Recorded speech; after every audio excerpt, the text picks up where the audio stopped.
ሰላም ጤና ይስጥልኝ የልዑል እግዚአብሔር ቤተሰቦች የእመቤታችን የቅድስት ድንግል ማርያም የአስራት ያደራ ልጆች በያላችሁበት እንደምንሰነበታችሁ። እንግዲህ የአብይ ጾም ሳምንታትን ዘወረደ፣ ቅድስት፣ ምኩራብ፣ መጻጉዕ፣ ደብረ ዘይት ብለን ስድስተኛው ሳምንት ገብርኄር ላይ ደርሰናል ማለት ነው። እንኳን ለገብርኄር ለስድስተኛው ሳምንት መታሰቢያ ጾም በሰላም አደረሳችሁ። እንግዲህ ገብርኄር ማለት ከዚህ ሳምንት ጋር ተያይዞ ለምን ገብርኄር ተብሎ ይታሰባል፣ ገብርኄር ማለት ምን ማለት ነው የሚሉ የተያያዙ ታሪኮችን አብረን እናያለን። አብራችሁን ቆዩ። እንግዲህ ገብርኄር ማለት ገብር ማለት አገልጋይ ማለት ሲሆን ኄር ማለት ደግሞ ቸር ማለት ነው። በአንድ ላይም ቸር አገልጋይ፣ ደጉ አገልጋይ ማለት ነው። ከእርሱም ጋራ ደግሞ ሁለት አገልጋዮች አብረው ይታሰባሉ፣ በሰዓት ይጠራሉ ማለት ነው። እንግዲህ አንደኛው ገብር ምእመን፣ አንደኛው ደግሞ ገብር ሐካይ ነው ማለት ነው። ገብር ምእመን ማለት እንግዲህ ገብር ማለት አገልጋይ ማለት ሲሆን ምእመን ማለት ደግሞ ታማኝ ማለት ነው። አንዱም ገብር ሐካይ ይባላል። ገብር ሐካይ ማለት እንግዲህ ገብር ማለት አገልጋይ ማለት እንደሆነ፣ ሐካይ ማለት ደግሞ ሐካይ የከፋ ከሚለው የግዕዝ ስርወ ቃል የወጣ ሲሆን ገብር ሐካይ ማለት ክፉ ጨካኝ አገልጋይ ማለት ነው።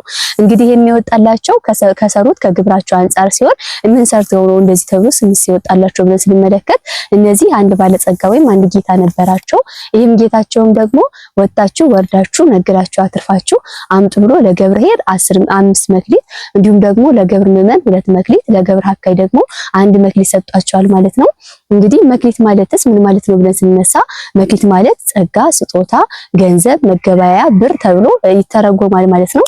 እንዲሁም ደግሞ የሰጣቸውን መክሊት ገብርኄር የጌታውን ቃል አክብሮ ወጥቶ ወርዶ ነግዶ አትርፎ 10 አድርጓል ማለት ነው በጥፉ። ገብር ምእመንም የሰጠውን የጌታውን ቃል አክብሮ ወጥቶ ወርዶ ነግዶ አትርፎ 4 አድርጓል ማለት ነው። እንዲሁም ገብር ሐካይ ደግሞ በስንፍና ምክንያት የሰጠኝ መክሊት ብነግድበት ልከስር እችላለሁ ወይም ሊጠፋብኝ ይችላል ብሎ ፈርቶ ቆፍሮ ቀብሮ ምንም ሳይነግድበት ቀርቷል ማለት ነው። ከዚህም በኋላ ጌታቸው እስኪ ምን ነገዳችሁ ብሎ በጠየቃቸው ጊዜ ገብርኄር ጌታዬ ሆይ በሰጠኸኝ መክሊት ተጠቅሜ ወጥቼ ወርጄ ነግጄ አትርፌ 5ቱን 10 አድርጌያለሁ በጥፉ ብሎ አሳይቶታል ማለት ነው።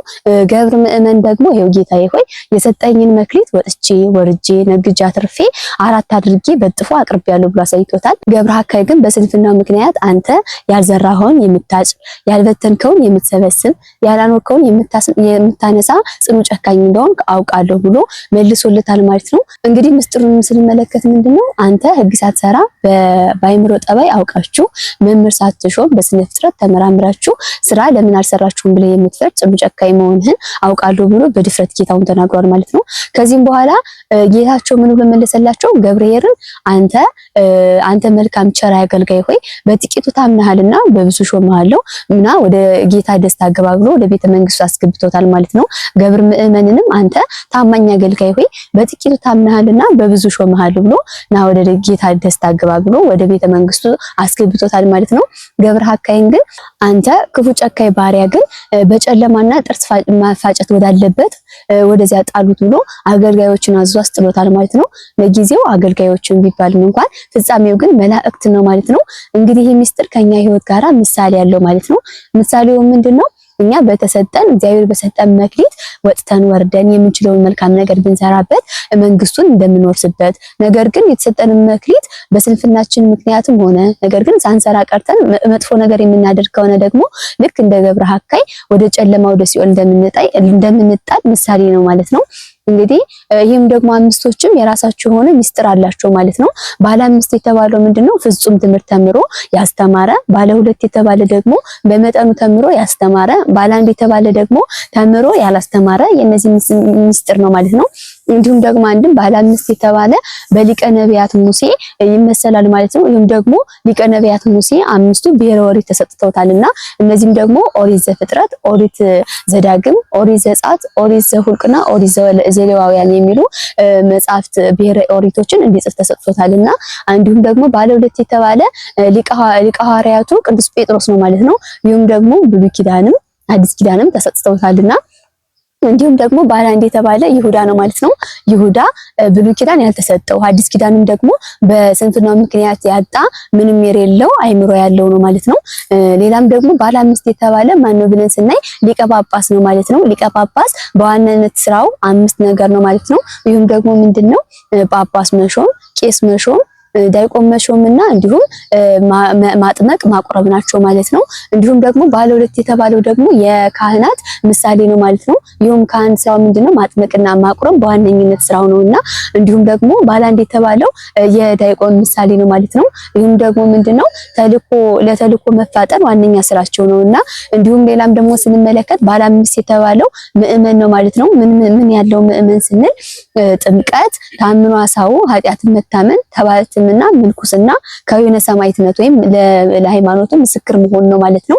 ባለ ሁለት የተባለውም ደግሞ ጥምቀትና ታምኖ አሳው ያለው ነው ማለት ነው። እንዲሁም ደግሞ ባለ አንድ የተባለው ደግሞ ጥምቀትን ብቻ የተጠመቀ ምግባር የሌለው ክርስቲያን ባለ አንድ ተብሎ ይመሰጠርለታል ማለት ነው። ሌላኛው ደግሞ ባለ አምስት የተባለው ሃይማኖት፣ ተስፋ፣ ትዕግስት እንዲሁም ምህረት ወይም ፍቅር እንዲሁም ደግሞ ምንድነው ፍስሐ ያለው ምእመን ነው ማለት ነው። ባለ ሁለት የተባለው ደግሞ ሃይማኖትና ተስፋ ብቻ ያለው ምእመን ነው ማለት ነው። ባለ አንድ የተባለው ደግሞ ሃይማኖት ብቻ ያለው እነዚህ ምግባራት የሌሉት ምእመን ነው ማለት ነው። እንዲሁም ደግሞ ባለ አምስት የተባለ ፍጹም ባለጸጋ፣ ባለ ሁለት የተባለ ደግሞ በመጠኑ ሀብት ያለው፣ ባለ አንድ የተባለው ደግሞ ምንም የሌለው ምስኪን ድሃ ነው ማለት ነው። እንዲሁም እንግዲህ እዚህ ጋር ከታሪኩ ስንመለከት የተማረውን ትምህርት ባለማስተማሩ የተነሳ ለራሱ ምስጢራት ላይ ሲተረጎም ፍጹም ትምህርት ያላስተማረ የሚለውን አይተናል ማለት ነው። በዚህ ጋር ተያይዞ ፍጹም ትምህርት ማለትም የቤተክርስቲያን ትምህርት በደንብ ተምሮ ባለማስተማሩ ምክንያት የተቀጣ የአንድ ሰው ታሪክ ባጭሩ ነው ያለ ማለት ነው። ይህም ሰው መልካ ክርስቶስ ተብሎ ይጠራል ማለት ነው። የቤተክርስቲያን ትምህርት በደንብ በሚገባ ተምሮ ነገር ግን ባለማስተማሩ ምክንያት የተቀጣ ሰውን ስናይ እንግዲህ ይህ መልካም ክርስቶስ የሚባል አባት የቤተክርስቲያን ትምህርት በሚገባ ተምሮ ነበረ። ነገር ግን የምናኔ ሕይወት አብልጦ በመሻቱ ምክንያት ሳያስተምር ወደ ገዳም በምናኔ ሕይወት ገብቷል። ከዚህም በኋላ ባረፈ ጊዜ መላእክት ለምን የተማርከውን ትምህርት አላስተማርክም ብለው ቀጥተውታል። ወይም ደግሞ በጅራፍ እየገረፉ የተማረውን ትምህርት ባፉ ልክ እንደ ጥራጥሬዎች እንደ አተር እንደ ሽምብራ ሆኖ ሲወጡ ይታዩ ነበር ማለት ነው። እንዲያድርጉ የተማረውን ትምህርት አስወጥቶበታል። ነገር ግን በሰራው በተጋድሎ መንግስተ ሰማያትን ገነትን ወርሷል ማለት ነው። እንግዲህ ተመልካቾቻችን ከዚህ ታሪክ የምንማረው ምንድነው?